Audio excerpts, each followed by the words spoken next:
smartphone. All right. Okay. Okay అండి, మన అందరి చేతుల్లో కూడా ప్రతి ఒక్కరికి కూడా స్మార్ట్ ఫోన్ మనకుంది అని నేను ఊహిస్తా ఉన్నాను. మనందరం కూడా స్మార్ట్ ఫోన్ ఉపయోగిస్తున్నామని. So there is no one who's using a feature phone only for calling or texting. So is that correct? So can you repeat that, brother? Yeah, nobody is using just a simple feature phone like 2000 2002 appudu only calling and texting undedi kada phone lo. So is anyone still using that kind of a phone? Okay, ఎవరైనా ఇంకా పాత కాలంలో ఉపయోగించే డబ్బా phone ఉండే కదండి, అలాంటి ఎవరైనా వాడుతున్నారా? Actually, those kinds of phones are now more fashionable because you can't track the data or GPS and all that. So criminals try to use those kinds of phones now. They are called as secured phones. So ఈ రోజుల్లో ఏంటిదంటే అలాంటి డబ్బా ఫోన్లు ఉపయోగించడమే చాలా ఉత్తమము. ఎందుకనంటే మనము దాంట్లో ఇంటర్నెట్ కానివ్వండి, లేకపోతే GPS ఏదైతే ఉంటుందో అది వాడము. అలాగే క్రిమినల్స్ కూడా దాన్ని ఎవరు ట్రాక్ చేయలేరు కాబట్టి అవే చాలా ఉత్తమమైనవిగా నేను భావిస్తా ఉన్నాను. So today what we're going to do is we're going to look at technology as a whole, and then we're going to look at the Christian life. And when it comes to technology, I will try to probably this session look mostly at smartphone usage or a mobile phone usage. And later on, we can do another session about technology in general. Okay, ఈరోజు నేను technology మరియు క్రైస్తవ జీవితం గురించి మాట్లాడతాను. So technology అనేసరికి మనం ఉపయోగిస్తున్నటువంటి mobile phones ఎలా మనం వాడుతున్నాము అనే దాని గురించి మాట్లాడతాను. ఇంకొక సెషన్ ఎప్పుడైనా ఉన్నప్పుడు టెక్నాలజీ గురించి ఇంకొంచెం డెప్త్గా మాట్లాడతాను. దాని తర్వాత క్రైస్తవ జీవితం యొక్క ఉద్దేశాల గురించి కూడా ఈరోజు నేను మాట్లాడతాను. Okay, so technology is actually deeply connected to us. Like if you see how your parents, when you were small, used technology, or your grandparents, or your uncles and aunts, you will think of really fancy gadgets, or maybe a scooter, or maybe the latest TV in the 80s or 70s. That was all the technology that we knew. So మనకు తెలిసిన technology ఏంటంటే చిన్నతనంలో మనము radios కానివ్వండి, లేకపోతే televisions కానివ్వండి, మన చిన్నతనంలో వస్తూ ఉండేవి. సో దాని గురించి అప్పటి నుంచి కూడా మనకి టెక్నాలజీ అంటే ఏంటిది అనేది మన చిన్నతనంలో నుంచి మనకు అర్థమైతే వస్తూ ఉండేది. So the story of humanity is actually the story of technology and how technology has progressed. So మానవ జీవితము అనే దాని గురించి, మానవ జీవిత కథకి ముఖ్యంగా ఈ రోజుల్లో మనకు తెలియవలసింది ఏంటిదంటే టెక్నాలజీ అనేది ముఖ్యమైన పాత్ర వహిస్తా ఉంది మానవ జీవితంలో. So the prophet Daniel, he marked off all the kingdoms by talking about some dominant metals, which was gold, silver, bronze, iron and clay. చూడండి, మన దానియేలు ప్రవక్త గారు కూడా మాట్లాడుతున్నప్పుడు దానియేలు పుస్తకంలో ఆయన కూడా మాట్లాడుతున్నప్పుడు టెక్నాలజీకి సంబంధించిన పదాలే వాడారు. ఎలా అంటే ఇనుము, తర్వాత ఇత్తడి, తర్వాత క్లే, ఇలాంటి వాటి కొన్ని పదాలు వాడుతున్నప్పుడు అవి కూడా టెక్నాలజీకి సంబంధించిన వాటిగానే మనం పరిగణించవచ్చు. And then historians, when they look at human history, they actually segregated by Stone Age, Bronze Age, Iron Age, Nuclear Age, Computer Age, and now it's the age of technology. So చాలా మంది చరిత్రకారులు కూడా మానవ జీవితాన్ని ఎలా వాళ్ళు నిర్వచించారు అని అంటే రాతి యుగము, తర్వాత కంప్యూటర్ యుగము, ఇలా చాలా రకరకాల యుగాలు, ఒక్కొక్క కాలంలో ఒక్కొక్క ఇనుము యుగము అని ఒక్కొక్క యుగానికి ఒక్కొక్క యుగం పేరు పెడుతూ చరిత్రకారులు మానవ జీవితాన్ని వివరిస్తూ వచ్చారు. Right. So there's this long running drama of innovation, and that innovation, it includes all of us. So నూతన విధానాలు లేదా నూతన వరవడిలు రావడం అనేటువంటి యొక్క కథనం అనేది ఏంటిదని అంటే మనందరికీ కూడా చాలా సుపరిచితంగానే ఉంటుంది. Right. So let's just take a step back and just think of your own life and how you've seen technology. Like, I don't think my grandparents would have used a personal computer, a PC, but my dad used a PC. And I don't think my grandparents used a smartphone, but almost everyone, including really old people use a smartphone or a laptop these days. So ఒకసారి technology అనే విషయంలో మన కాలం వచ్చేసరికి ఒకసారి ఆలోచించేద్దాము. So మా నాన్నగారు, మా తాతల కాలంలో ఈ యొక్క టెక్నాలజీ అంటే స్మార్ట్ ఫోన్, కంప్యూటర్స్ వాడారన్న సంగతి నాకు తెలియదు కానీ మా నాన్నగారి కాలం దగ్గర నుంచి టెక్నాలజీ అనేటువంటి వస్తువులను వారు వాడుతూ వచ్చారు. సో దాని గురించి నేను మీతో మాట్లాడతాను. Okay, and in today's age, it's almost possible that they can be commercial flights up to the moon, right? Or if you spit your saliva into a tube, you can get a full mapping of your entire hereditary or whatever genetic deficiencies that can be there in your family tree. చూడండి, ఈ రోజు మనం చూస్తే ఎంతగా technology ఎదిగాము అని అంటే చంద్రుడి మీదకి కూడా వెళ్ళేంత మంచి టెక్నాలజీ, అలాంటి ఫ్లైట్స్ లేకపోతే అలాంటి రాకెట్స్ కూడా మనం కలిగి ఉన్నాము. సో అంతగా టెక్నాలజీలో మనము ఎదగడం అనేది జరిగింది. మన యొక్క కుటుంబంలో ఉన్నటువంటి జన్యుపరమైనటువంటి విధానాలు కనుగొనేంత వరకు కూడా, మన యొక్క DNA విషయాలు తెలుసుకునేంత వరకు కూడా మనం ఎదగగలిగాం. So what I'm trying to say is that over these whatever time that you lived, we have seen incredible changes on this planet, and Lord willing, for whatever time that you remain here, there's going to be an even more force of change in terms of technology in the coming days. So technology అనేటువంటి విధానంలో మనం చాలా పురోగతిని సాధిస్తూ చాలా విషయాల్లో ముందుకు వస్తా ఉన్నాం. So when we're looking at all of this, we're entering a technological revolution that's impossible to predict. You can't predict what's going to happen in the next few years. In that context, it's really important for Christians to think about God's relationship to technology, and it's important to ask the questions about the origins of our gadget. There are going to be so many numerous technologies coming in. How should we relate to all of these? So రానున్న కాలంలో technology ఎంత ఒరవడిని కలిగి ఉంటుందో, ఎంతగా develop అవుతుందో అనేది మనం ఎవరం కూడా ఊహించినటువంటి పరిస్థితుల్లో మనం ఉంటాం. భవిష్యత్తులో చాలా రకరకాల విధానాలు వస్తూ ఉంటాయి. కానీ క్రైస్తవులుగా ఉన్నటువంటి మనము ఈ టెక్నాలజీకి మన యొక్క ఆధ్యాత్మిక జీవితాన్ని ఎలా లింక్ చేయొచ్చు, ఎలా దైవికమైనటువంటి ఆలోచనలతో ఈ టెక్నాలజీని మనం వాడుకోవచ్చు అనేటువంటి ఆలోచన గురించి ఈరోజు మనం చూద్దాం. Right? We need to understand which technologies are helpful or destructive. So మనం అర్థం చేసుకోవాల్సిందల్లా ఏంటిదంటే, ఎలాంటి టెక్నాలజీ మనలకి సహాయం చేస్తుంది లేదా ఎలాంటి టెక్నాలజీ మనల్ని నాశనానికి నడిపిస్తుంది అనేది కూడా మనం చూద్దాం. And how can we walk by faith in whatever age that is going to come in the future? So భవిష్యత్తులో భయంకరమైనటువంటి టెక్నాలజీ కలిగిన యుగాలు ఏ యుగమన్నా కానివ్వండి, విశ్వాసంతో మన జీవితాలను ఎలా నడిపించుకోవాలనేటువంటి ఆలోచన అనేది మనం కలిగి ఉండాలి. Right. But the first basic question is, what exactly is technology? So మరి ప్రాథమికంగా ప్రశ్న ఏంటంటే, టెక్నాలజీ అన్న మాటకి అర్థం ఏమిటి? Right.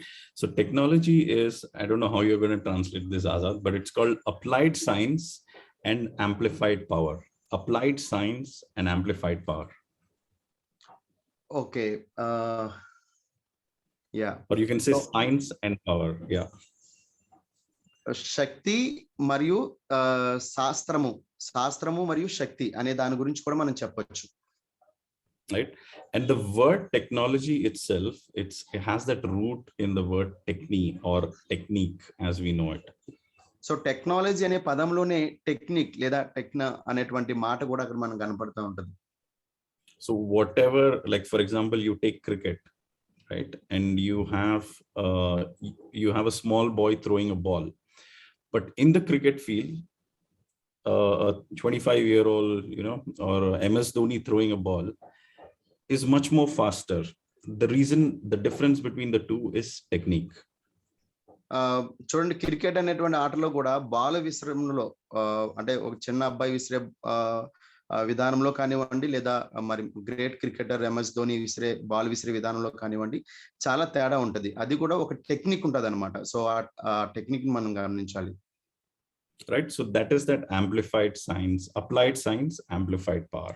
We amplify our native power through technique. So మనలో ఉన్నటువంటి స్వతహాగా వచ్చినటువంటి శక్తిని ఒక టెక్నిక్ ఉపయోగించి దాన్ని ఒక అవుట్పుట్ గా మనము బయటకు తీస్తాం అన్నమాట. సో దాన్ని టెక్నిక్ అని కూడా పిలవచ్చు. Right? So if you look into the Bible, Noah and the animals could never outswim that global flood. So what did God do? He designed a ship for them.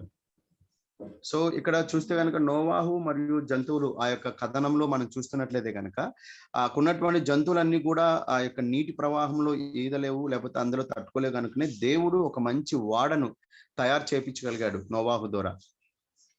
Right? And the people of Babel, they couldn't live in the sky. So what they were trying to do, they were trying to engineer a tower.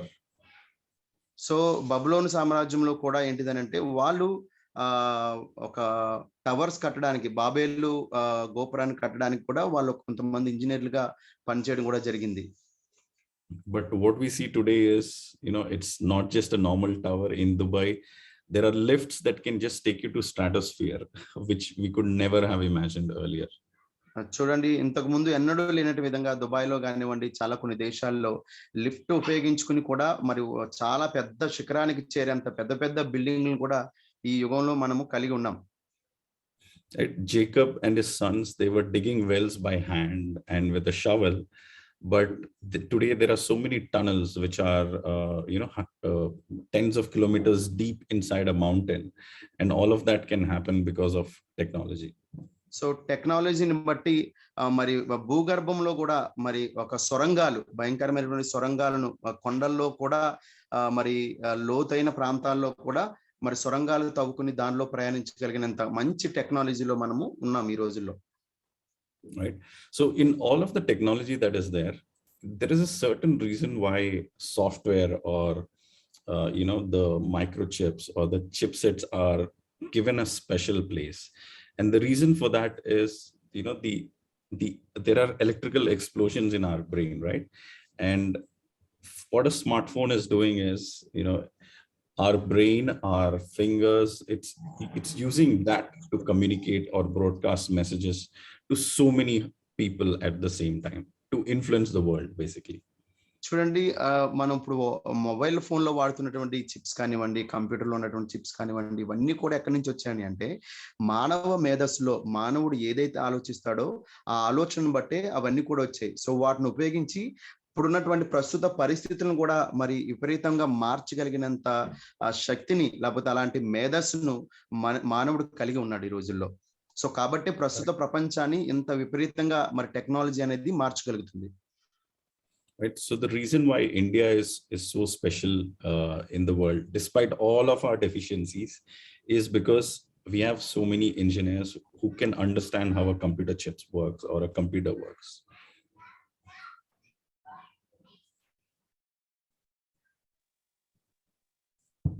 So భారతదేశానికి ఉన్నటువంటి ఒక ప్రత్యేకమైనటువంటి విషయం ఏంటిదనంటే మరి భారతదేశంలో ఉన్నటువంటి చాలా మంది వ్యక్తులు ఇంజనీర్లు కింద ఉన్నారు. వాళ్ళు బాగా మరి కంప్యూటర్ చిప్స్ కానివ్వండి, మొబైల్ చిప్స్ కానివ్వండి, ప్రోగ్రామింగ్ కానివ్వండి, మరి ఇండియాకి ఎన్నో బలహీనతలు ఉన్నప్పుడు కూడా ఇండియాకు ఉన్నటువంటి ఒక బలం ఏంటంటే చాలా మంది ఇంజనీర్లు అనేక దేశాల్లో ఇప్పటికే సెటిల్ అయి ప్రపంచాన్ని ఏలుతున్నారు టెక్నాలజీని ఉపయోగించి.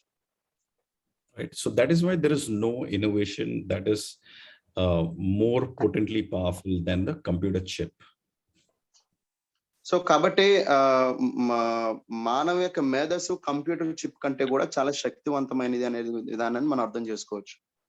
Okay, so these little chips are probably one of the most powerful things in the universe. So ఈ యొక్క విశ్వంలో చిన్న చిన్న చిప్సే కానివ్వండి, అంటే మన మదర్ బోర్డ్ అంటాం కదండి, మొబైల్ ఫోన్ కానీ కంప్యూటర్ కానీ, దాని వెనుకున్నటువంటి చిన్న చిన్న చిప్స్ ఏదైతే ఉన్నాయో విశ్వంలో చాలా చాలా శక్తివంతమైనవి అనే విషయాన్ని మనం అర్థం చేసుకోవాలి. Right, you have a nuclear bomb, but all of its energy is released in one instance. So మనకి ఒక న్యూక్లియర్ బాంబ్ అనేది కూడా ఉంది. అదేంటిదంటే ఆ యొక్క శక్తి అంతా కూడా ఒకేసారి దాని విస్ఫోటనం అనేది కూడా కలగడం అనేది జరుగుతుంది.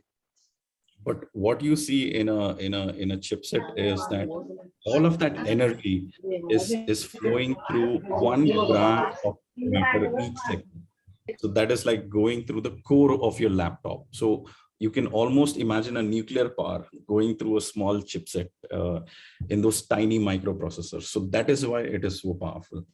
సో చూడండి, అతి శక్తివంతమైనటువంటి న్యూక్లియర్ పవర్ అంటే శక్తి కూడా చిన్న చిన్న చిప్స్ రూపంలో మనకి చేతిలో వాడుకునేంత గాడ్జెట్స్ అంటే మొబైల్ ఫోన్ కానివ్వండి, మనం వాడుతున్న కంప్యూటర్లు కానివ్వండి, ఇదంతా కూడా ఒక చిన్న చిన్న చిప్స్ ద్వారా మరి టెక్నాలజీని ఉపయోగించి ఇవన్నీ కూడా తయారు చేయగలుగుతున్నాం. కాబట్టి టెక్నాలజీ అనేది అంత శక్తివంతమైనది, అంత వేగవంతమైనది అన్నమాట.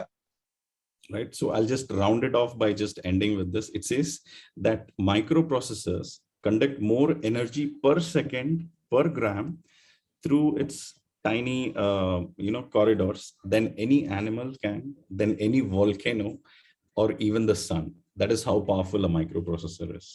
చూడండి మనకి ఈ టెక్నాలజీ యుగంలో వాడుతున్నటువంటి మైక్రో ప్రాసెసర్స్ అనేవి అవేంటిదంటే ఈ యొక్క ఎలక్ట్రానిక్ పరికరాల్లో ఉండేటువంటి చిప్స్ అన్నమాట. ఇవి ఒక విపరీతమైనటువంటి క్రూర జంతువు కంటే, లేదంటే ఒక పెద్ద వాల్కోనో కంటే, లేదంటే సూర్యుడి కంటే కూడా అధికమైనటువంటి శక్తిని, అధికమైనటువంటి వేగాన్ని, అధికమైనటువంటి పనిని జరిగించగలుగుతాయి అన్నమాట. ఆ రీతిగా టెక్నాలజీని మనము ఇలా కూడా మనం నిర్వచించవచ్చు. And the reason why every year or every 6 months new phones come in with newer chipsets is because they keep increasing the number of transistors that are there. And so with all of this power, there's a lot of good that can happen, or there's a lot of damage that can happen. చూడండి, కాబట్టి ఇంత మంచి శక్తివంతమైనటువంటి technology ఉంది కాబట్టి ఎప్పటికప్పుడు కొత్త కొత్త ఫోన్లు మార్కెట్లోకి వస్తున్నాయి, కొత్త కొత్త ల్యాప్టాప్లు మార్కెట్లోకి వస్తున్నాయి. సో ఈ టెక్నాలజీ అనేది చాలా మంచి చేయొచ్చు, అదే టైంలో కూడా వినాశనాన్ని కూడా కలిగించేటటువంటి దుష్పరిమాణాలు కూడా మనము ఎదుర్కొనేటువంటి పరిస్థితి కూడా మనం కలిగి ఉంటాం. So how we use all of this power actually determines our destiny. So కాబట్టి ఈ శక్తివంతమైనటువంటి పరికరాలు లేదా ఈ యొక్క టెక్నాలజీ అనేటువంటి శక్తిని మనం ఎలా ఉపయోగిస్తున్నాము అనేదే మన యొక్క గమ్యాన్ని తీర్మానం చేస్తాయి అన్నమాట. There is an opportunity available for all of us. Like take the Good Samaritan, for example.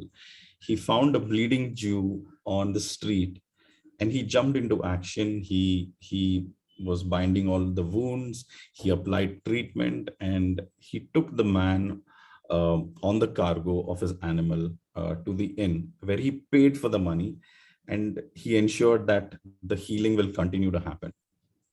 So చూడండి, ఇక్కడ మనం గమనించినట్లయితే కనుక మంచి సమరయుడు ఒక యూదుడు, గాయపడినటువంటి ఒక యూదుని పట్టుకుని అతనికి తగిలిన గాయాలకి కట్టుకట్టి తన దగ్గర ఉన్నటువంటి గాడిద అనేటువంటి వాహనం ఉపయోగించుకుని ఆ వాహనం మీదకి ఎక్కించి ఒక పూటకోల ఇంటి వాని దగ్గరికి తీసుకెళ్లి అతనికి ట్రీట్మెంట్ కంటిన్యూ అయ్యేంత వరకు కూడా తన దగ్గర ఉన్నటువంటి రిసోర్స్ అన్నిటిని కూడా ఉపయోగించాడు. సో ఇది ఒక మంచి అవకాశంగా, ఇది ఒక మంచి సాదృశ్యంగా కూడా మనం తీసుకోవచ్చు మనం మాట్లాడుకునే సబ్జెక్ట్ కి. Right, so that opportunity was available to everyone who passed by the Jew, but it was only the Good Samaritan who shows us love in action through technology, whatever simple technology was there. So చూడండి, అక్కడ ఆ మార్గంలో వెళ్తున్న వారు చాలా మంది ఉన్నారు, చాలా మంది ఆ మార్గంలో వెళ్ళారు, కానీ ఆ అవకాశాన్ని ఎవరూ ఉపయోగించుకోలేదు. కానీ మంచి సమరయుడు ఆ మంచి అవకాశాన్ని ఉపయోగించుకున్నాడు. తనకు తెలిసినటువంటి చిన్న చిన్న టెక్నిక్స్ ఉపయోగించి ప్రాణం పోయే వ్యక్తిని ప్రాణం నిలబెట్టగలిగాడు అన్నమాట. Right, so today we love one another through art, skill and technology. కాబట్టి ఈ రోజు మనం ఒకరినొకరు మనము హృదయం ద్వారా మరి మనకున్న నైపుణ్యాల ద్వారా, ప్రేమ ద్వారా మనం ప్రేమించగలుగుతున్నాం.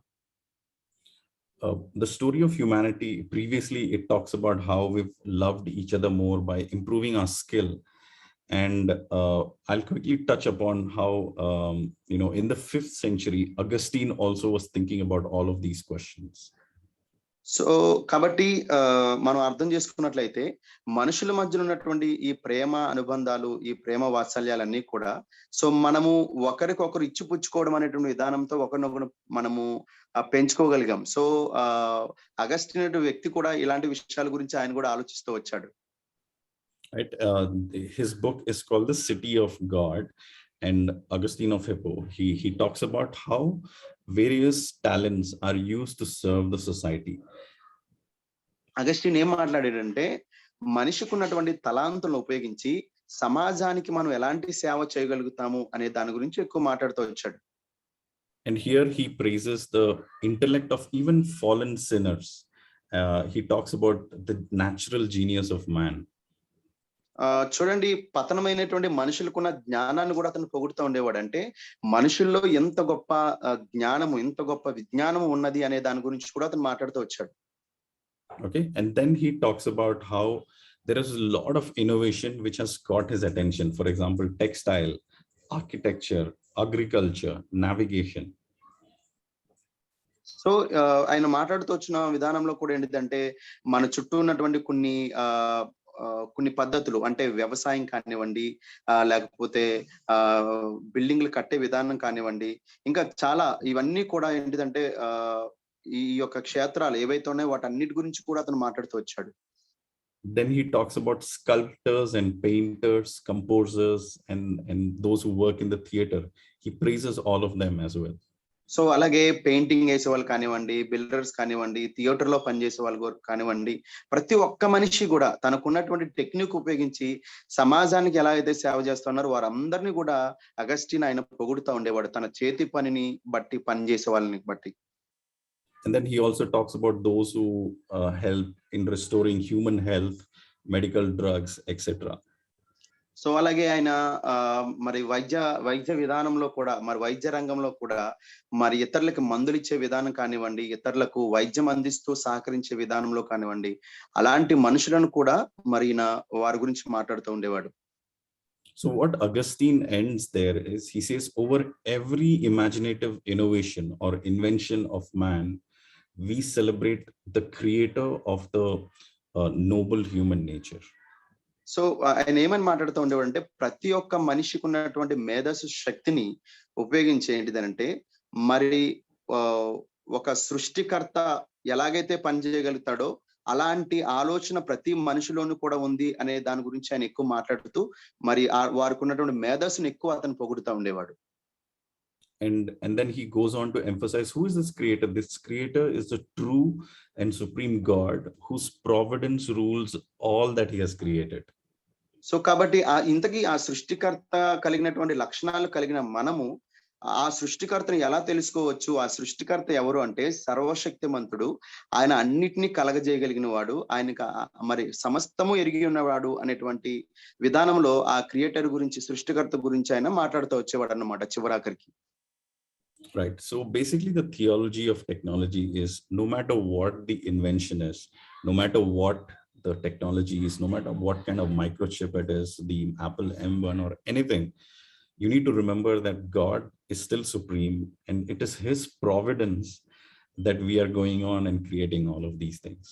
సో కాబట్టి మరి టెక్నాలజీ అనే విషయంలో ఎంత పెద్దది, ఎంత గొప్పది, ఎంత నూతన వరవడికలు వస్తున్నాయి ప్రస్తుత సమాజంలో, యాపిల్ ఫోన్ కానివ్వండి, లేకపోతే రకరకాల కొత్త విధానాలు కానివ్వండి, వీటన్నిటికంటే ముఖ్యంగా సృష్టికర్త అయినటువంటి దేవుడు సర్వశక్తిమంతుడు, ఆయనే పోషణకర్త, ఆయన మాత్రమే సమస్త జ్ఞానము మనిషికి అందిస్తున్నాడు. ఆ జ్ఞానం బట్టి మనిషి ఇన్ని రకాలైనటువంటి పరికరాలు, ఇన్ని రకాలైనటువంటి టెక్నాలజీలు అన్నింటినీ కూడా కలగజేయగలుగుతున్నాడు అనేటువంటి విధానము చివరాఖరికి మనకు తెలియజేస్తుంది.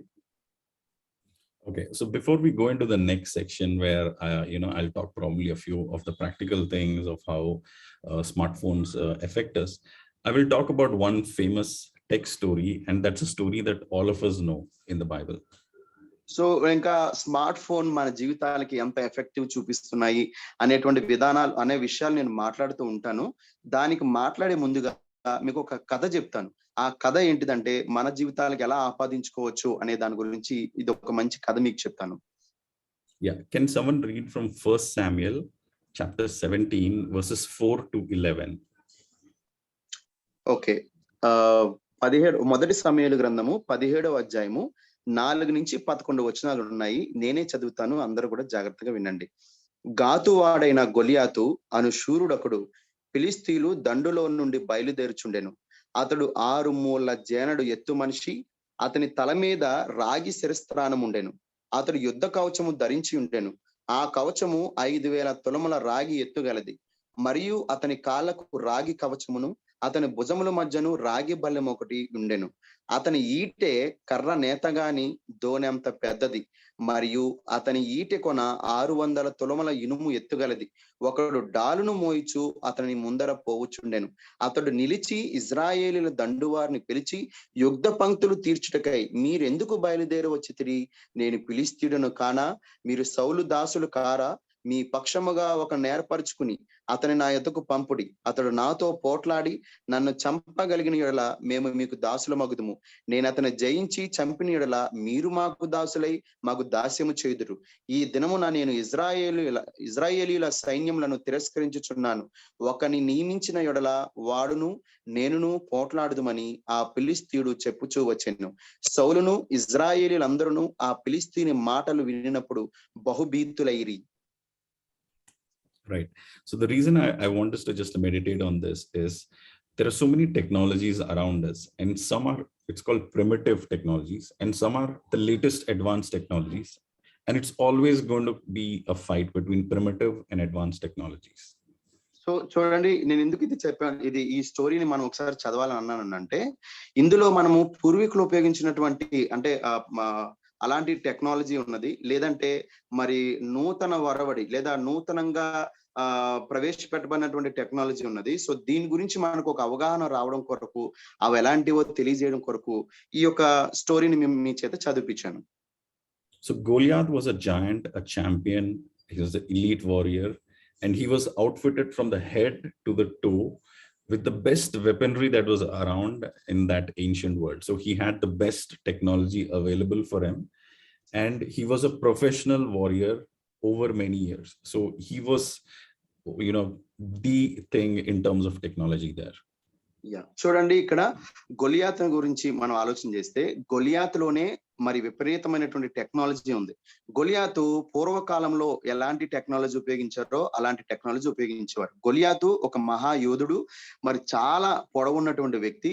ఆయన అరికాలు మొదలుకొని నడినెత్తు వరకు ఒక్కొక్క భాగంలో వేసుకున్నటువంటి ఆ యొక్క మరి యుద్ధ కవచాలు అన్ని కూడా ఒక టెక్నాలజీకి సంబంధించినవే.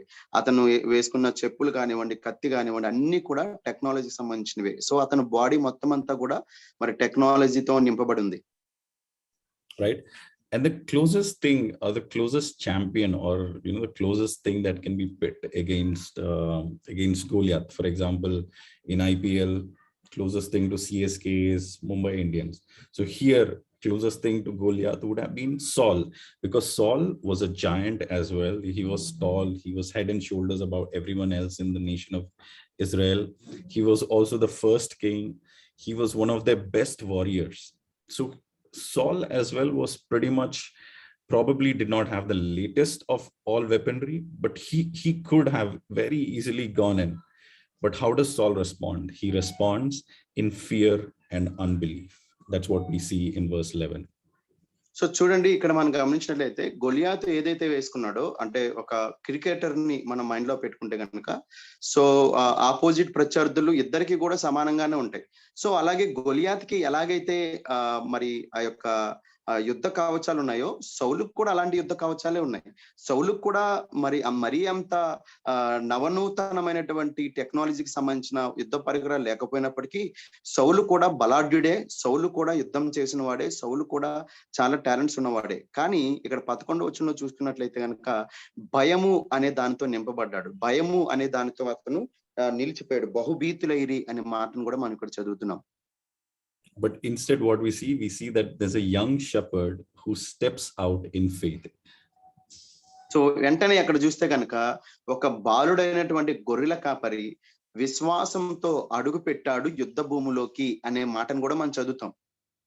Yeah, if we can continue reading from verse 32 to 38, please.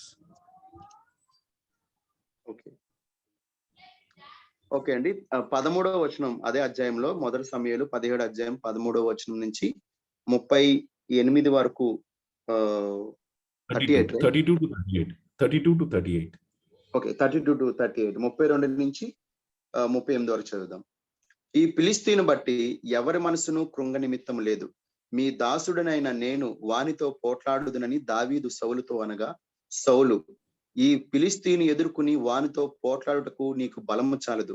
నీవు బాలుడవు. వాడు బాల్యం నుండి యుద్ధాభ్యాసం చేసిన వాడని దావీదుతో అనెను. అందుకు దావీదు సౌలుతో ఇట్లనెను, మీ దాసుడనైన నేను నా తండ్రి యొక్క గొర్రెలను కాయిచుండా సింహమును ఎలుగుబంటియును వచ్చి మందలో నుండి ఒక గొర్రె పిల్లను ఎత్తుకుని పోవచుండగా నేను దానిని తరిమి చంపి దాని నోట నుండి ఆ గొర్రెను విడిపించి తిని, అది నా మీదకి రాగా దాని గడ్డము పట్టుకుని దానిని కొట్టి చంపి తిని, మీ దాసుడనైన నేను ఆ సింహమును ఎలుగుబంటిని చంపి తినే. జీవము గల దేవుని సైన్యములను తిరస్కరించిన ఈ సున్నతి లేని ఫిలిష్తీయుడు వాటిలో ఒకదాని వలె అగుననియు, సింహము యొక్క బలము నుండి ఎలుగుబంటి యొక్క బలము నుండి నన్ను రక్షించిన యెహోవా ఈ ఫిలిష్తీని చేతిలో నుండి కూడాను నన్ను విడిపించిననియు చెప్పాను. అందుకు సౌలు, పొమ్ము, యెహోవా నీకు తోడుగా నుండును గాక అని దావీదు తనెను. పిమ్మట సౌలు తన యుద్ధ వస్త్రమును దావీదునకు ధరింపజేసి రాగి శిరస్త్రానం ఒకటి అతని కట్టి యుద్ధ కవచము తొడిగించెను. Right. So in all of this, and then the story starts progressing. The young Jewish boy David steps forward. He's a shepherd. He volunteers to fight the Philistines. And the basic logic was, okay, you're going to fight someone like Goliath, then you need to be a super soldier also. You should have all the armor. So they fit David as well with everything. And the boy tried whatever king's machinery was there, but he completely failed, which is what verses 38 to 40 talk about. But there is a fundamental problem between David and Goliath. So ఇక్కడ మనం గమనించినట్లయితే, so మొత్తానికి ఈ యుద్ధ రంగంలో మరి దావీదు ఒక వాలంటీర్ గా నేను వెళ్తాను, దేవుని పక్షంగా నేను వెళ్తాను, సున్నతి లేని ఫిలిష్తీయుడు మరి దేవుడిని ఇలా మాట్లాడడం నాకు నచ్చలేదని వాలంటీర్ గా ముందుకు వచ్చినప్పుడు సౌలు ఏం చేశాడనంటే, సరే నువ్వు వెళ్ళు అని చెప్పి సౌలుకున్నటువంటి మిషనరీ అంటే తన యుద్ధ సామాగ్రి అంతా కూడా దావీదుకు తొలగించినప్పుడు దావీదు వాటిని ట్రై చేశాడు. వాటిలన్నీ వేసుకుని వెళ్ళాడు, కానీ అవన్నీ కూడా అతనికి సెట్ అవ్వలేదు. అవన్నీ కూడా తనకి ఉపయోగకరంగా లేనట్టుగానే అవన్నీ కూడా కనిపించాయి. అవే వచనాలు 38 నుంచి 40 వచనాల్లో కూడా మనం చూస్తున్నాం. Right. So the fundamental problem here was that there was a mismatch in the energy potential of both of these warriors, David and Goliath. Okay, ఇక్కడ మన గొలియాత్కి దావీదుకి కూడా కొన్ని ఏమంటారు ఫండమెంటల్ కొన్ని తేడాలు కొన్ని ఉన్నాయన్నమాట. సో ఇక్కడ ఏంటిదంటే శక్తి సామర్థ్యాలు పోలిస్తే గనక చాలా వ్యత్యాసము వారిద్దరి మధ్యలో మనకు కనబడుతూ ఉంటుంది. Right. In the ancient world, the smaller the army, the greater chance for it to be defeated. So పూర్వకాలంలో మనం ఆలోచిస్తే కనుక ఏంటిదనంటే చిన్న సైన్యము ఎప్పుడు కూడా ఓడిపోతుంది అనేది మనకు తెలుసు. Right. And in fact, force wins battles. The larger the army, they usually just win it. Whether we are talking about, the sword fighting or the thousands of soldiers who are there, or horse-drawn chariots, or the potential energy behind arrows, which are drawn to the back, or as we come to the newer times, the potential of gunpowder, or even a bullet, or the energy of a ballistic missile. All of that always shows the power of the superior energy. So ఇక్కడ మనం చూస్తే గనక పూర్వకాలంలో కూడా ఏంటిదనంటే మరి చిన్న సైన్యము పెద్ద సైన్యం చేతిలో ఓడిపోతూ ఉంటది. పెద్ద సైన్యానికి ఎప్పుడు కూడా ఏంటంటే వేల మంది సైనికులు ఉంటారు, తర్వాత రథాలు ఉంటాయి, గుర్రాల మీద వెళ్ళి యుద్ధం చేసే వాళ్ళు చాలా మంది ఉంటారు, మరి బాణంలు వేసే వాళ్ళు ఉంటారు, తర్వాత కత్తి డాలు పట్టుకునే వాళ్ళు ఉంటారు. సో ఇవన్నీ ఏంటిదనంటే సో యుద్ధంలో గెలవడానికి ఉండవలసినటువంటి నియమాలు లేదా పరికరాలు. సో కాబట్టి చిన్న సైన్యం ఎప్పుడు కూడా పెద్ద సైన్యం యొక్క చేతిలో ఓడిపోతుంది. Right. So Goliath was unrivaled. He was weapon of mass destruction in that age, versus the small army that Israel had, versus the small man that David was. So what was Saul trying to do? He was trying to equip David with all the technology that is there, give him a boost so that they have a good chance of winning the war. So కాబట్టి ఇక్కడ ఏంటంటే గొలియాతుకు ఉన్నటువంటి సైన్యము, గొలియాతుకు ఉన్నటువంటి బలము, గొలియాతుకు ఉన్నటువంటి యుద్ధ పరికరాలు ఇవన్నీ కూడా మరి ఆలోచన చేసి సౌలు ఏం చేశాడంటే దావీదును కూడా కొంచెమైనా ఆ యుద్ధ సామాగ్రి ధరింపజేసి యుద్ధానికి పంపిద్దామని తనకు కలిగిన దాంట్లో నుంచే మరి యొక్క వస్త్రాలన్నీ కూడా ధరింపజేసి దావీదును యుద్ధ భూమిలోకి ప్రవేశపెట్టే ప్రయత్నం చేశాడు సౌలు. So David, with the latest technology, he did not have the technique to use it. And without technique, any technology is useless. Like if you don't know how to use the latest phone, uh, that phone is useless. And that is what was kind of happening here. So కాబట్టి దావీద్కి ఆ యుద్ధ పరికరాలు అనేటువంటి technique, ఆ యుద్ధ పరికరాలను ఉపయోగించే technique తెలియదు. సో కాబట్టి నేను ఇక్కడ ఏం చెప్పాలనుకున్నాను ఏంటిదంటే, టెక్నిక్ తెలియకుండా టెక్నాలజీని మనం ఉపయోగించలేం. ఫర్ ఎగ్జాంపుల్ 50,000 మంచి టెక్నాలజీ ఉన్న ఫోన్ కొనుక్కుని దాన్ని వాడడం రాకపోతే అది వృధా కదండి. అలాగే దావీదు కూడా టెక్నాలజీ, అప్పుడున్నటువంటి టెక్నాలజీ సంబంధించినటువంటి వస్త్రాలు ధరింపజేసినప్పటికీ కూడా దాన్ని ఎలా వాడాలి అనేటువంటి టెక్నిక్ అతనికి తెలియదు. But the important thing is, many people say David just had faith. He didn't have any technology. But that actually is incorrect. David had both faith and technology. Maybe it wasn't the latest, but he had both. He had faith in God and he had technology on his side. And I'll quickly explain how. చాలా మంది ఏం చేస్తారంటే, దావీదు గురించి చెప్తున్నప్పుడు, గొలియాతు దావీదు story చెప్తున్నప్పుడు, దావీదు దగ్గర ఎలాంటి ఆయుధాలు, ఎలాంటి టెక్నిక్ లేదు, విశ్వాసం మాత్రమే ఉంది, విశ్వాసంతో వెళ్ళి గొలియాతును కొట్టేశాడు అని చెప్తారు. కానీ అది కరెక్ట్ కాదు. ఎందుకు అని అంటే, దావీదుకు విశ్వాసం ఎంత ఉందో అదే విశ్వాసంతో అతను టెక్నిక్ కూడా ఉపయోగించాడు. కాబట్టి ఆ టెక్నిక్ ఏంటిదో ఇప్పుడు మనం చూద్దాం. Right. So David had this swirling sling. And it's a great example of, amplifying or focusing, concentrating that small animate energy of his arm to fire, a smooth stone, which was almost like a bullet. చూడండి, దావీదు చేతిలో ఉన్నది ఏంటిదనంటే sling shot, అంటే ఒడిసెల రాయి. ఒడిసెల రాయి అనేది ఎలాంటిదంటే చాలా చాలా ఫోకస్ కలిగి ఉండాలి దానికి.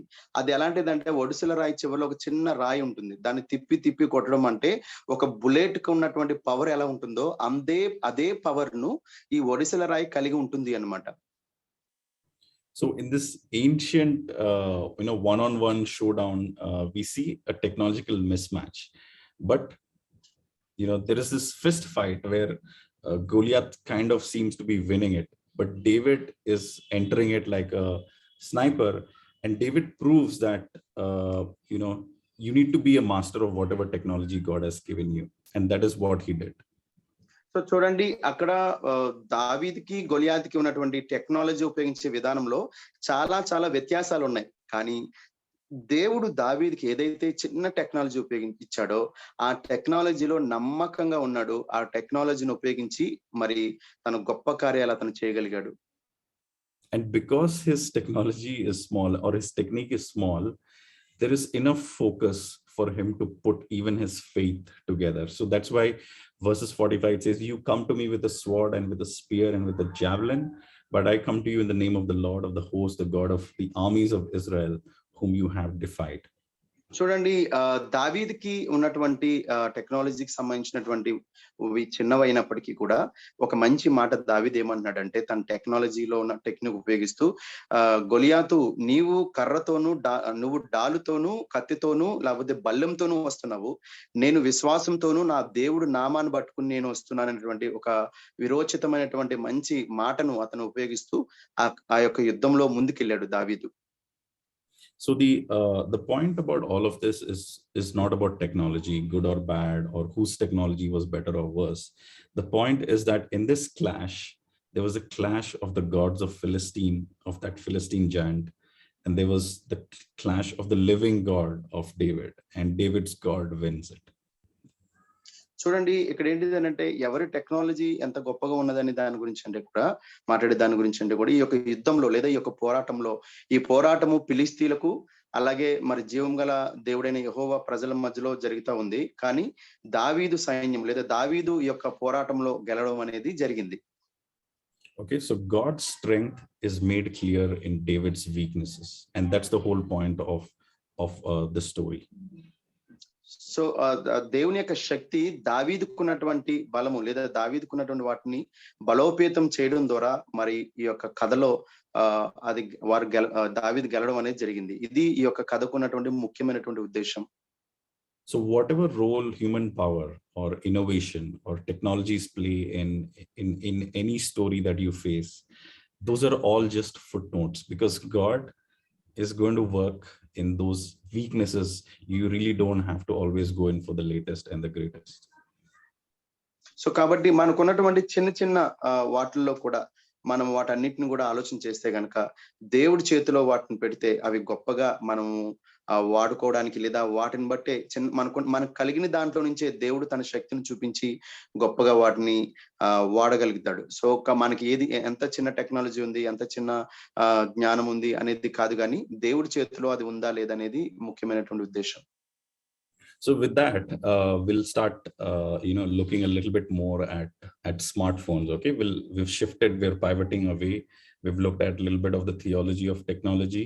That no matter what it is, God still is the ultimate providence behind it. And then we've looked at a story from the Bible where we see latest technology and a rudiment technology, but God still works in weakness. And now let's look at some practical application about all of this. So కాబట్టి వీటన్నిటిని బట్టి ఇప్పుడు మనం కొంచెము ఈ రోజుల్లో ఉపయోగించే technology గురించి మనం మాట్లాడుతూ ఉందాము. సో మనకి ఎలాంటి టెక్నాలజీ మనం ఉపయోగిస్తున్నాం అనేది కాదు, కానీ మన బలహీనతలో కూడా మనకు కలిగి ఉన్న చిన్న వాటిలో కూడా దేవుడు ఎంత సామర్థ్యం గలవాడో, దేవుడు వాటిని ఉపయోగించుకుని ఎన్ని గొప్ప కార్యాలు చేయగలుగుతాడో అనేటువంటి విషయాలన్నిటిని కూడా మనం ముందుకెళ్ళి చూద్దాం. So I actually have multiple points, but I think we'll have time to just look at one point. And if you look at this picture, can you imagine anyone in your family doing like this, or maybe even you? And it's a question to myself as well. So just look at this guy with a phone. చాలా points ఉన్నాయండి. So కొన్ని ఒక point మీతో నేను పంచుకుంటాను. ఇక్కడ ఉన్నటువంటి picture చూస్తున్నారు కదా, ఇది చూడగానే మీ ఫ్యామిలీలో గానీ లేదా మీరే గానీ సేమ్ అతనిలాగే మనం కూడా ఉన్నామా అనేది ఒకసారి ప్రశ్నించుకుందాము. సో ఒకసారి ఈ పిక్చర్ ప్రకారము మన ఫ్యామిలీలో ఎవరైనా అట్లా ఉన్నారా, లేదా మనము కూడా అలా సెల్ ఫోన్ అడిక్ట్ అయిపోయి ఉన్నామా అనేది చూద్దాం. Okay, so there's a couple of interesting statistics. Okay, it seems we check our smartphone every year close to 90,000 times. Okay, 90,000 times we check our smartphone. That means every 4 minutes of our waking lives, if we are awake, every 4 minutes we're going to be checking our phone. So ఇక్కడ మనం చూస్తున్నట్లయితే కనుక కొన్ని చాలా చాలా ఆసక్తి కలిగించేటటువంటి సంఖ్యలు మనం చూడవచ్చు. ఏంటంటే పర్ ఇయర్ కి మనం 90,000 సార్లు మన ఫోన్ చూస్తాం. అంటే ప్రతి 4 నిమిషాలకు ఒకసారి మన ఫోన్ మనము చూస్తూ ఉంటాం అనమాట. సో ఇది మనకి చాలా ఆసక్తి కలిగించేటటువంటి సంఖ్యలు. Yeah, so that means, by the time I'm done, you would have checked your phone for something else at least 4 or 5 times, which is what it is. That is our impulse. దాని అర్థం ఏంటిదనంటే, నేను ఇది ముగించే లోపల కూడా చాలా సార్లు ప్రతి 4 నిమిషాలకు కూడా ఫోన్ చెక్ చేసుకున్న వాళ్ళు కూడా ఉండొచ్చేమో. Yep. But the thing is, it's not hard to understand because our phones are our calendars, it's our camera, our picture gallery, it's got our work, our workout, our reading, our writing, probably even our UPI payments, finances, our maps, our news, our weather, our email, our shopping. All of that is all fitted into your smartphone. So కాబట్టి మనం కనుక ఆలోచన చేస్తున్నట్లయితే కనుక మన phone లో మనం ఉపయోగించే క్యాలెండర్ కానివ్వండి, గ్యాలరీ కానివ్వండి, లేకపోతే ఇంకా నోట్ ప్యాడ్ కానివ్వండి, ఇవన్నీ కూడా వీటితో పాటు phone pay, Google pay, email, Gmail, తర్వాత ఫేస్బుక్, యూట్యూబ్, ట్విట్టర్, ఇవన్నీ కూడా మన ఫోన్ లోనే మిళితమైపోయి ఉన్నది. సో అవన్నీ కూడా ప్రతిరోజు మనం ఉపయోగించే దినచర్యగా అవన్నీ కూడా అయిపోయినాయి. So the Apollo 11 spacecraft, which went to the moon, surface of the moon, our smartphone has 30,000 times more processing power than the Apollo 11 spacecraft. So చూడండి, స్పేస్ మీదకి వెళ్ళేటువంటి అపోలో 11 అనేటువంటి రాకెట్ కంటే కూడా 30 రెట్లు ఎక్కువ స్పీడ్ గా మన ఫోన్ పనిచేస్తుంది అన్నమాట. సో అంత ప్రభావితం కలిగినటువంటిది మన చేతిలో ఉన్న phone. Right. So no wonder we pick our phone the first thing in the morning, probably to turn off an alarm or check email, check WhatsApp. And in all of this, we are still in a half conscious state. We're still sleeping.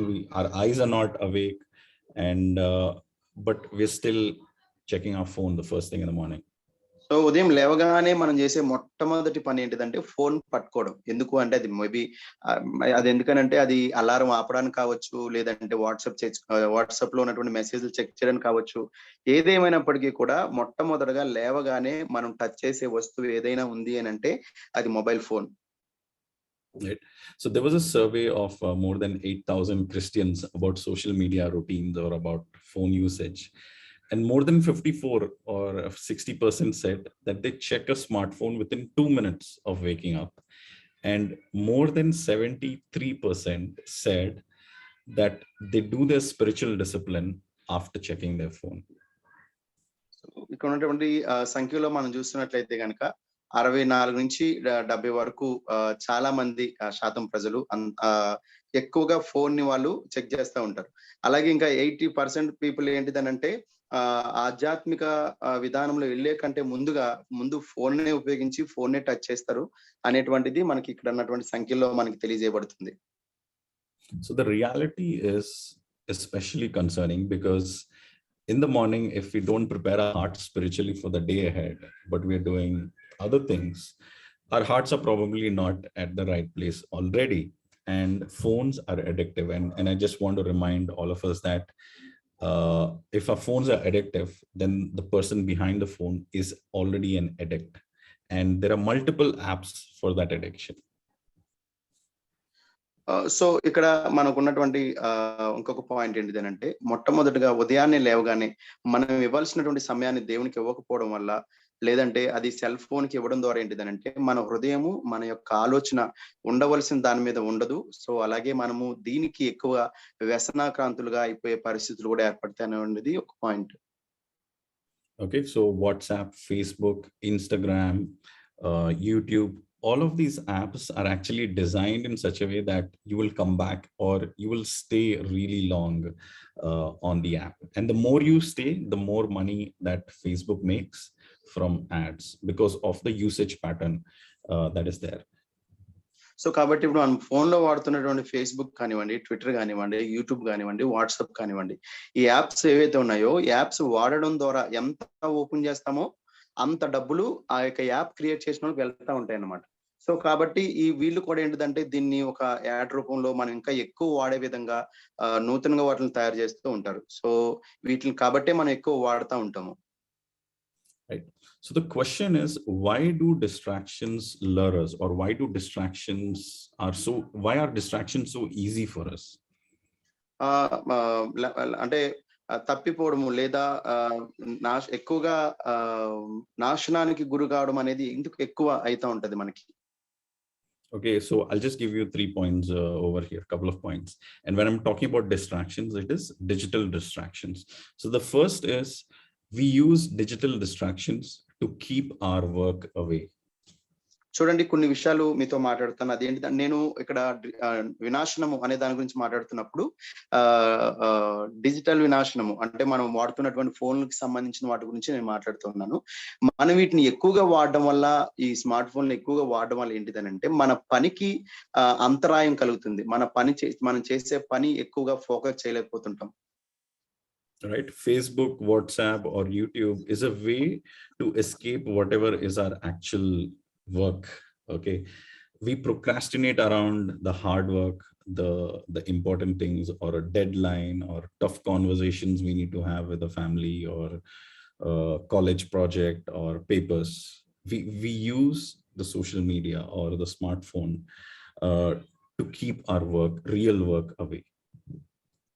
So చూడండి ఇవన్నీ మనం చేయవలసిన పనులు ఏదైతే ఫ్యామిలీతో సమయం గడపడం కానివ్వండి, కాలేజీకి సంబంధించినటువంటి పనులు కానివ్వండి, ఇంకా చాలా పనులను మనము చేయవలసినటువంటి పనులను చేయకుండా మరి ఈ యొక్క సోషల్ మీడియా అనేది ఏంటిదనంటే ఆ పనులకు మనల్ని దూరం చేస్తా ఉంటదన్నమాట.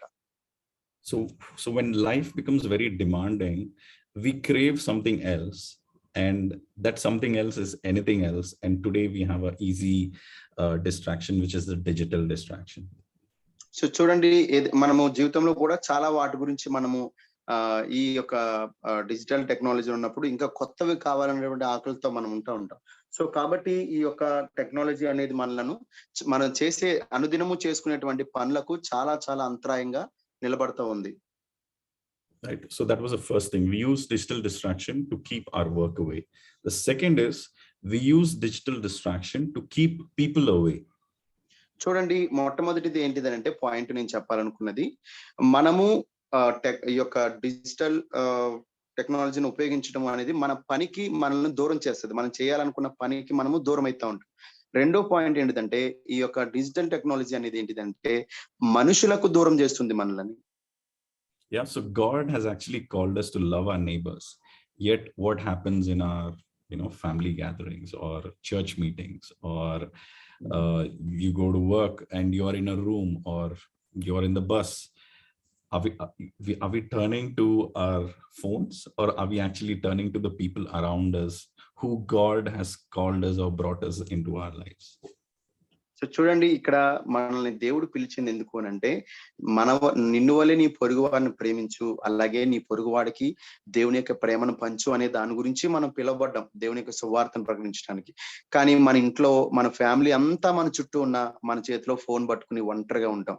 మనం బస్సులో కూర్చున్నప్పుడు మన చుట్టుపక్కల వారికి దేవుని ప్రేమను ప్రకటించవలసిన అవకాశం దొరికినా మనం ఫోన్ పట్టుకుని కూర్చుని ఉంటాం. అలాగే చాలా ప్రదేశాల్లో దేవుడు కొంతమంది ప్రజలను మన దగ్గర పంపించినప్పుడు వాళ్ళు ఎదుటిగా వచ్చి నిలబడినా సరే మన ఫోన్ లో మనం బిజీ అయిపోతా ఉంటాం. అంత దౌర్భాగ్యమైన స్థితిలో ఈ యొక్క డిజిటల్ టెక్నాలజీ అనేది మనల్ని నడిపిస్తా ఉంది. And there are some who will probably just keep the phone in their hand. They will be talking to you. They'll have phone in their hand, and then every few seconds they will look down for some updates and notifications, which just shows that it's all divided attention.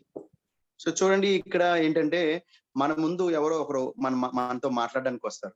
వాళ్ళు మన ముందే నిలబడతారు. కానీ వాళ్ళతో మాట్లాడుతూనే నిమిషంలో 10 సార్లు phone వైపు చూస్తూ మనము తలదించుకుని ఫోన్ లోనే మనం మన యొక్క మైండ్ పెట్టేస్తా ఉంటాం.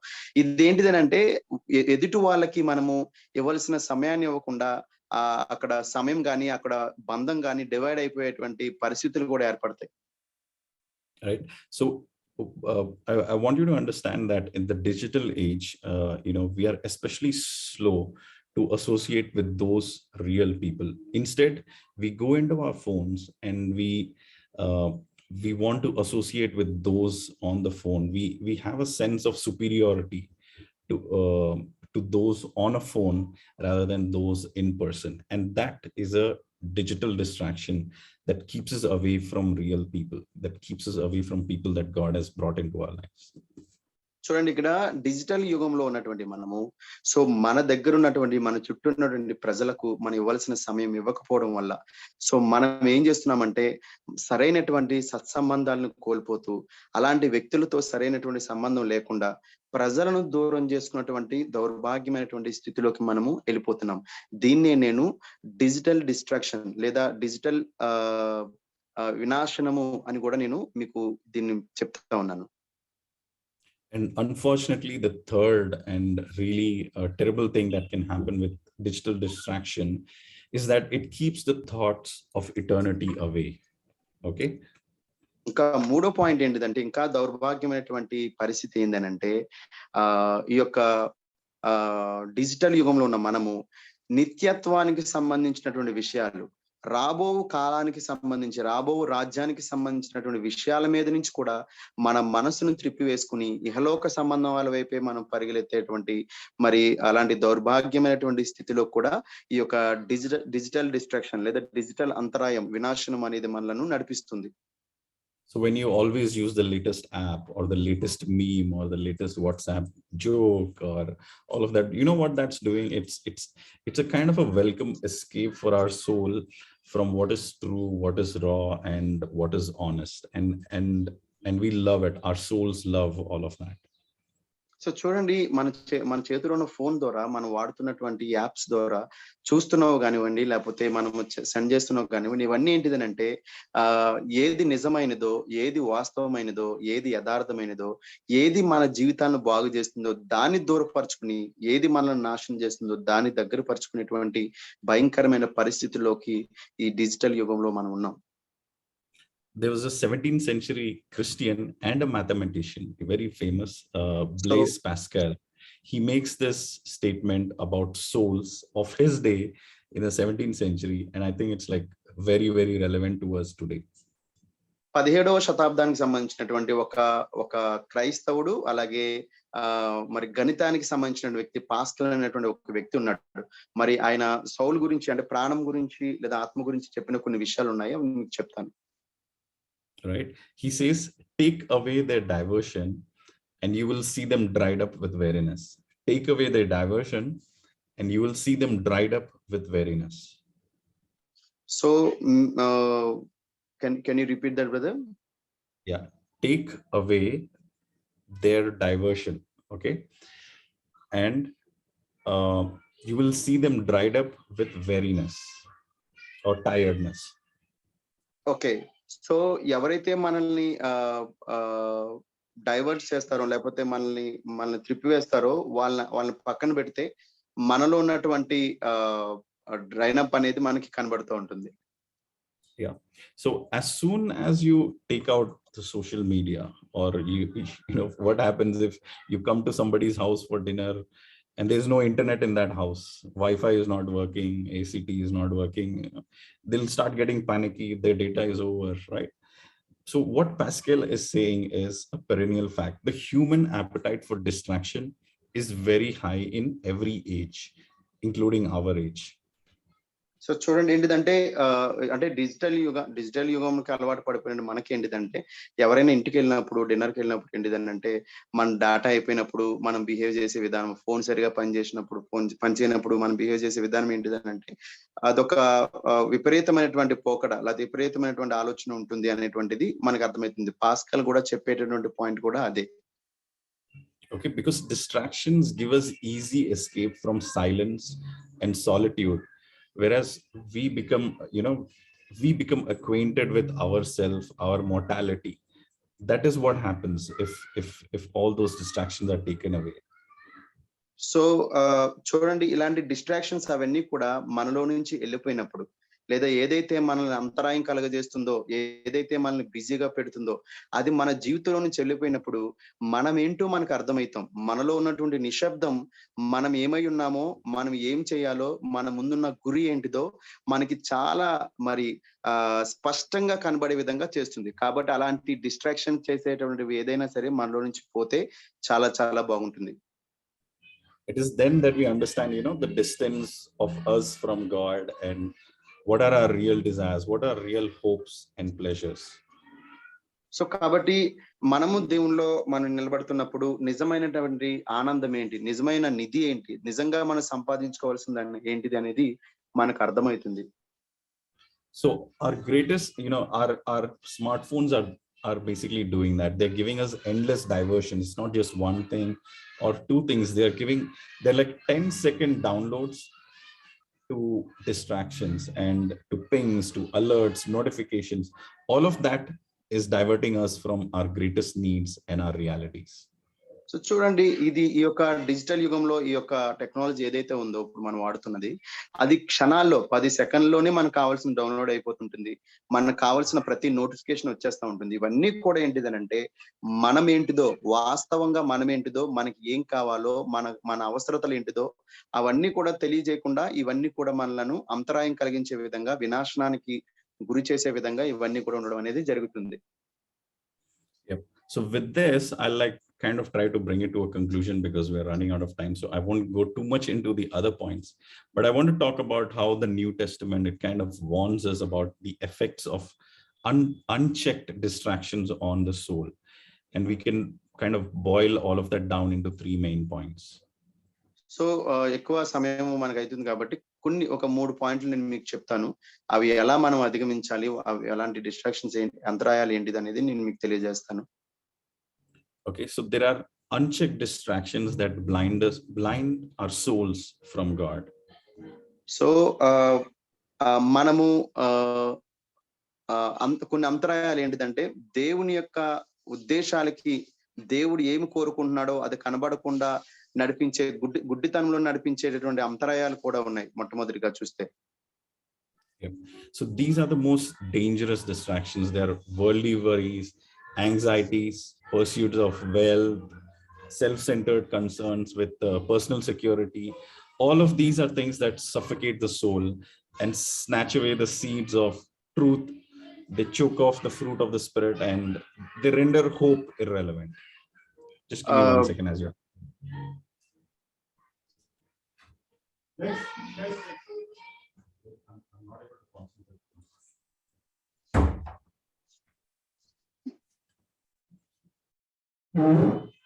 Yeah, please go ahead.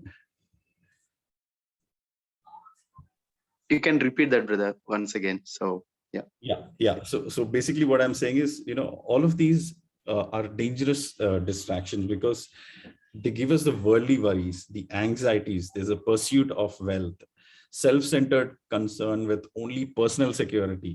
So all of these things, they suffocate the soul. చూడండి, ఈ యొక్క డిస్ట్రాక్షన్స్ లేదా ఈ యొక్క అంతరాయాలు అనేటివి ఎలాంటిది అంటే, మన సొంతానికి మాత్రమే మనం పనిచేస్తుంటాం, మన స్వార్థానికి మాత్రమే మనం పనిచేస్తుంటాం. డబ్బు పిచ్చితో, డబ్బు ఆలోచనతో సంపాదన అని దాని వెనకాలే పరిగెడుతూ ఉంటాం. నిజమైనటువంటి ఆనందము, నిజమైనటువంటి సంతోషాన్ని, ఇవన్నిటిని దేవుడిచ్చేటటువంటి ఆ యొక్క ఆనందము లేదా ఆ యొక్క సంతోషం, వీటన్నిటిని కూడా పోగొట్టుకుంటాం ఇలాంటి అంతరాయాల వల్ల. And how do they suffocate the soul? They snatch away whatever seeds of truth that are put in our lives.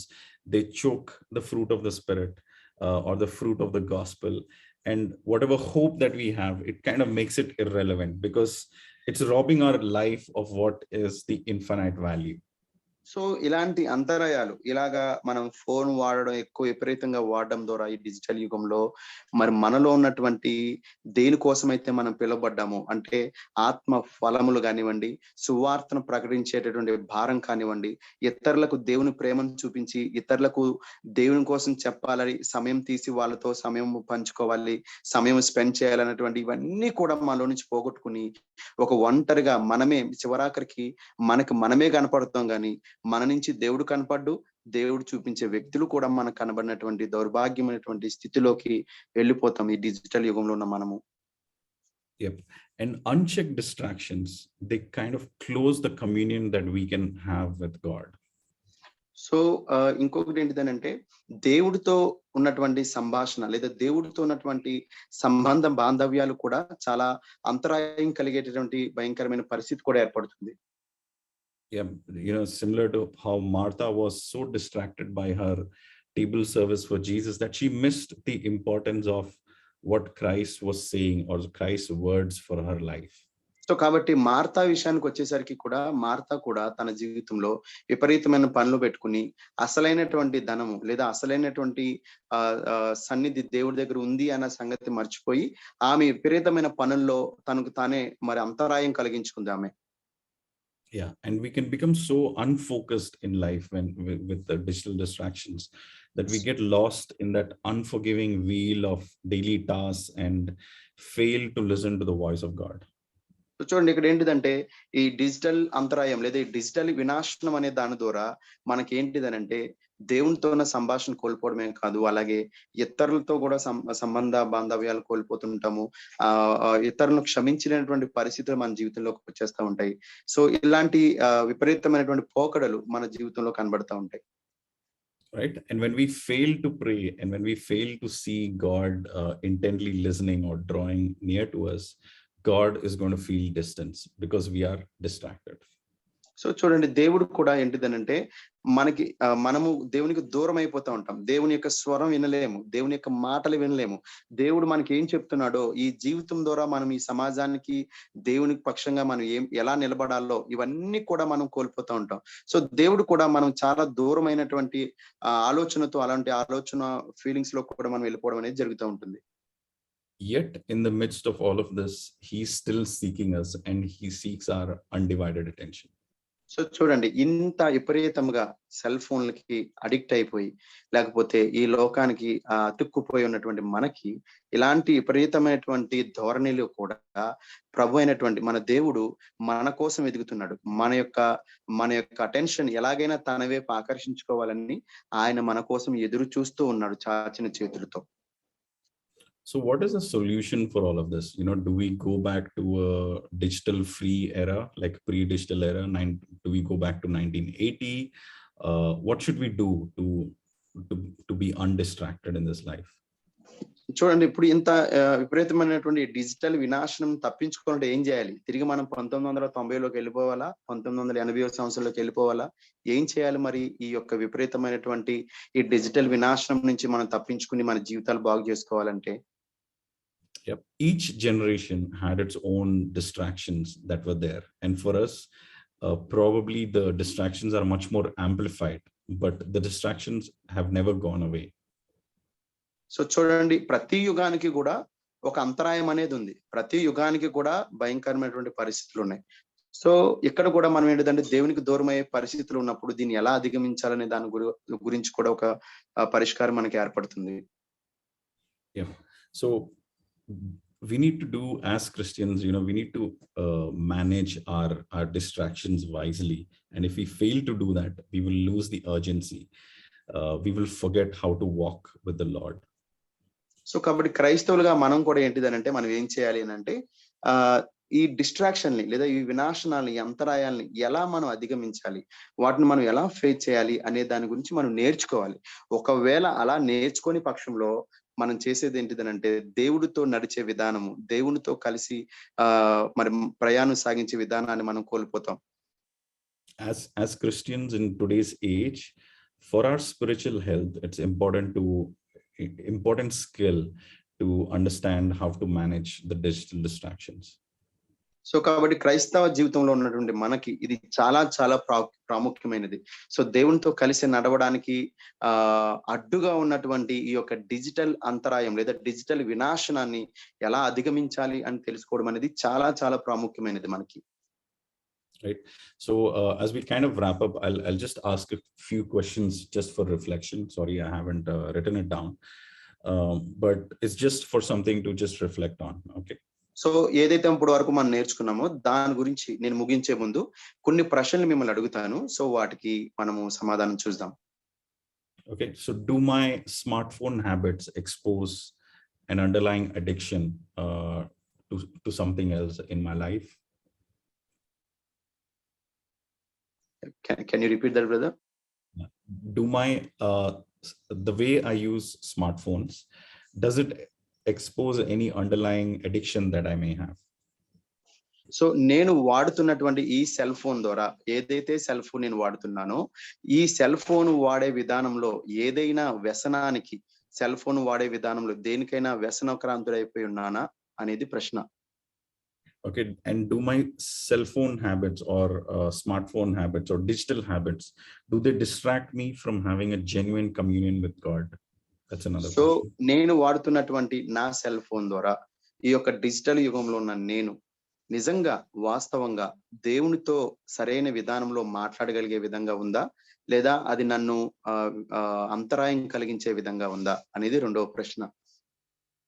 Do my digital habits provide an easy escape for my soul to think about my death and Christ's return or eternal realities? Does it make me run away from all of these questions? So కాబట్టి ఇక్కడ మూడో ప్రశ్న ఏంటిదనంటే నేను వాడుతున్నటువంటి నా cell phone, నేను వాడుతున్నటువంటి ఈ digital పరికరాల ద్వారా నా మరణం గురించి, నా పునరుత్థానం గురించి, క్రీస్తు ప్రభు యొక్క రాకడ గురించి, మరి క్రీస్తుతో నిత్యం ఉండేటువంటి విషయాల గురించి ఇవన్నీ కూడా మర్చిపోయే విధంగా నేను వాడే నా సెల్ ఫోన్లు కానివ్వండి, నా డిజిటల్ పరికరాలు కానివ్వండి అంతరాయం కలిగించే విధంగా ఉన్నాయా అనేది మూడవ ప్రశ్న. Yeah. And in all of these, do my digital habits preoccupy me with pursuing just worldly success? So ఈ యొక్క సెల్ ఫోన్ ద్వారా ఏంటిదంటే ఈ భౌతికమైనటువంటి విజయాల కొరకు మాత్రమే దాన్ని నేను వాడుతున్నానా అనేది నాలుగో ప్రశ్నగా కూడా మనం చూడొచ్చు. Do my digital habits, do they build up Christians and do they build up my local church, or is it just me occupying myself by ordering food for myself and using social media? ఈ digital ఫోన్లు వాడడం ద్వారా, mobile ఫోన్లు వాడడం ద్వారా ఈ mobile ఫోన్ల ద్వారా నా సంఘాన్ని నేను చేరుకోగలుగుతున్నానా, లేదా కొంతమంది విశ్వాసులను నాకున్న ఫోన్ ద్వారా నేను బలపరచగలుగుతున్నానా, ప్రభు సంఘాన్ని, ప్రభు రాజ్యాన్ని నాకున్నటువంటి యొక్క డిజిటల్ పరికరాలు ఉపయోగించి చేయగలుగుతున్నానా, లేదంటే స్విగ్గీ జొమాటోలో ఫుడ్ ఆర్డర్ పెట్టుకుని తినగలుగుతున్నానా అనేది కూడా ఒక ప్రశ్న. Yeah. So all of this, I just want you to take a few moments to just ask yourself and just reflect on all of these, and ask how you're using technology, how you're using what God has given you, and how you can be a Christian who is walking in holiness. Sorry, brother. Can you repeat that word? Yeah, or basically you can just summarize it by saying, how just reflect on your own soul and your own use of digital technology, of what God has given you, and see how you are living in a holy life. Okay, చివరాఖరికి మనల్ని మనం పరిశీలన చేసుకుందాం. మనం వాడుతున్నటువంటి ఈ digital technology ద్వారా మన పరిశుద్ధ జీవితం ఎలా ఉంది, మన పవిత్రత ఎలా కాపాడగలుగుతున్నాం, లేదంటే డిజిటల్ కళ్ళద్దాలు కలిగిన పవిత్రతను ఈ యొక్క ప్రస్తుత ప్రపంచంలో మన జీవితాలను ఎలా దేవుడికి దగ్గర చేసుకుంటున్నాం అనేది మనలో మనం ఒకసారి ఆలోచన చేసుకుందాం. So with that, I'll probably just leave you with these verses. You can reflect on it once Prasanna shares it. And try to use technology knowing that God is the provident provider of everything. You always don't need to use the latest technology. Even the old one is fine, because know that God is still the provider of every piece of technology. కాబట్టి ఇక్కడ మనం తెలుసుకోవాల్సిన ఏంటిదనంటే, మనకున్నటువంటి టెక్నాలజీని ఉపయోగించి దేవునికి దగ్గర అవ్వాలి అనేది మనం ఆలోచించాలి. మన దగ్గర ఎంత పాత టెక్నాలజీ ఉన్నదనేది విషయం కాదు. ఎలాంటి టెక్నాలజీ ఉన్నా సరే దాన్ని దేవుని మహిమపరిచే విధంగా ఆ టెక్నాలజీని మనం ఎలా ఉపయోగిస్తున్నాము అనే దాన్ని మనము ఒకసారి పరిశీలన చేసుకోవాలి. ఈ వచనాలను కూడా ఒకసారి మీరు గమనించండి, నేను మీతో షేర్ చేస్తుంటాను. And pray and use your smartphone intelligently with God's wisdom, and ensuring that you are always vigilant, because Satan has a strategy of distraction.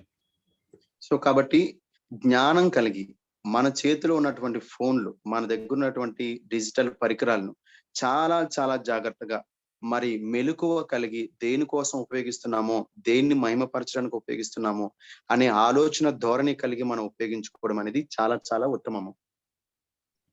If needed, you might want to change your smartphone routine.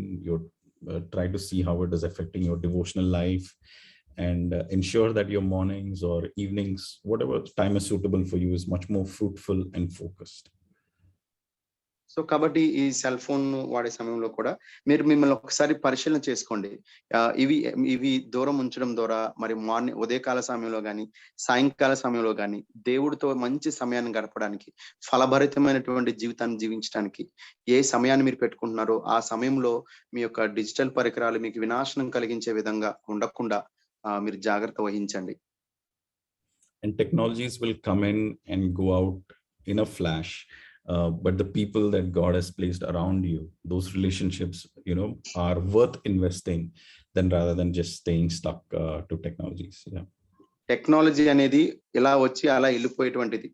అది ఒక మెరుపులాగా వస్తుంది, మెరుపులా పోతుంది. కానీ దేవుడు మనకి ఇచ్చినటువంటి ప్రజలు, దేవుడు మనకి ఇచ్చిన పరిచర్య, దేవుడు మనకి ఇచ్చినటువంటి ప్రతి ఈవి కూడా ఎల్లప్పుడూ కూడా మనతో ఉండేది. కాబట్టి దేనికి ఎక్కువ మనం ప్రయారిటీ, దేనికి ఎక్కువ ప్రాధాన్యత ఇస్తున్నాము అనేది ఆలోచించవలసినటువంటి విషయం.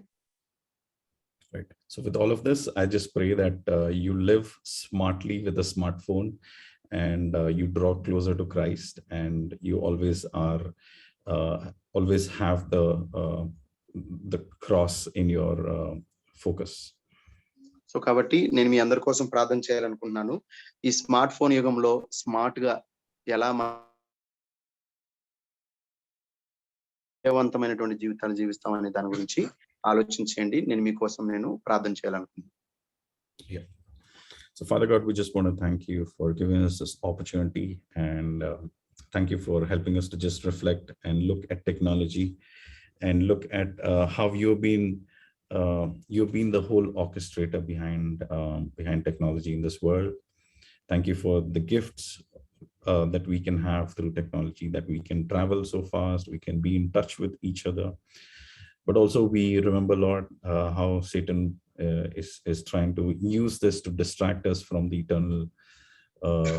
eternal things, and probably helping our souls to become numb. Lord, help us to be real and help us to live in this world with the cross in focus.